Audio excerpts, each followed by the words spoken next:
Moja kwa moja nataka nikupeleke katika jumba la Maji House hapa jijini Nairobi, ambapo waziri wa maji Sicily Kariuki yuko pale akitoa arifa yake kuhusiana na hatua yake kusema kwamba leo itakuwa ni siku yake ya mwisho akiwa waziri wa maji. Tumsikilize. Ready for launch across the country.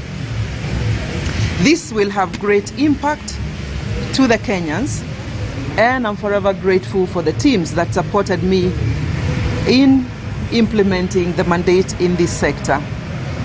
Just to reflect on a few positive milestones, today in Tana River, over 3,000 acres of land in Bura irrigation scheme is currently under rice production for the first time. In West Pokot, young men and women are now farming maize for the first time in the history of this country. They would otherwise be engaged in activities that are not too pleasant.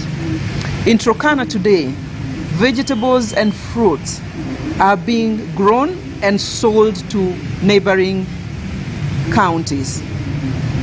Large projects such as Karimeno 2, Thipa Dam, Northern Collector Tunnel will be completed within the year. Narok Sewage, Oloitok Water, Homa Bay Water have been completed during my tenure as a CS. Furthermore, major reforms have been achieved.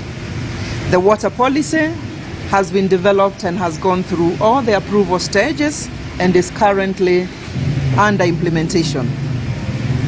For the first time, we have a coherent national water and sanitation investment planning framework that has been negotiated at the two levels of government and is on its way to implementation, framing our priorities as a sector for the coming 5 years. 4 sets of regulations are currently under implementation. All this, including strategies that have been developed during my tenure as a CS here, will ensure better stewardship of this sector. As I leave Maji House today, I'm humbled by the strides made to the focus and my energies together with colleagues, and I leave with my head high, moving out to contest for the gubernatorial seat in Nyandarua, to take home my transformational leadership experience, which spans over 30 years. This follows months of listening to the people of Nyandarua, who have come to trust me, my concern for them, my vision, my commitment, and my dedication and capability to accelerate development in the great county of Nyandarua, and whose potential remains untapped. I am committed, as I will demonstrate in days to come, to work with like-minded leaders in the county of Nyandarua, but also in the national government, to ensure peace and development that Nyandarua so much yearns for is realized.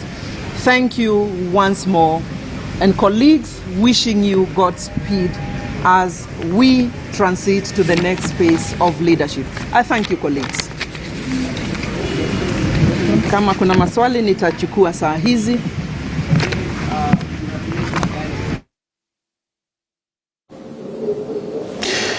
Naam, huyo ni waziri wa maji Sicily Kariuki katika arifa hiyo kwa vyombo vya habari akielezea kwamba amejiuzulu na atakuwa akiingia kwenye kinyang'anyiro cha Nyandarua kutafuta kiti cha ugavana. Tukiachana na swala hilo